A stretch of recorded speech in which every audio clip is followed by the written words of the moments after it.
আসসালামু আলাইকুম গাইস, আশা করি সকলে অনেক ভালো আছেন। তো আল্লাহর রহমতে আমি অনেক ভালো আছি। তো আজকে সকালে ভাবলাম দাঁত ব্রাশ করতে করতে যাই একটু আপনাদের গ্রামের ভিডিওটা দেখাই।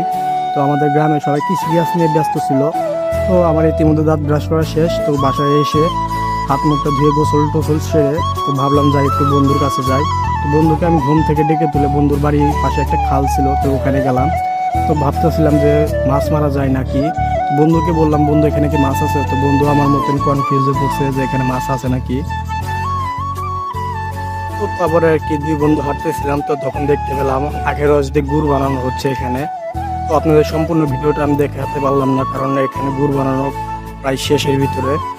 তো আপনারা যদি চান আখের রস দিয়ে কিভাবে গুড় বানানো হয়, তো কমেন্টে সবাই বলে যাবেন, আপনাদের আমি সম্পূর্ণ ভিডিও দেওয়ার চেষ্টা করব। তো রাস্তায় উঠে দেখতে পেলাম আমার বন্ধু যে গরুর খাবারের জন্য কিছু নিয়ে যাচ্ছে। তো সবাই আমাকে বেশি বেশি করে সাবস্ক্রাইব করবেন এবং ভালোবাসা দিবেন। আপনারা যতটুকু ভালোবাসা দিয়েছেন আপনাদেরকে অসংখ্য ধন্যবাদ। তো সবাই সুস্থ থাকবেন, ভালো থাকবেন, বাই।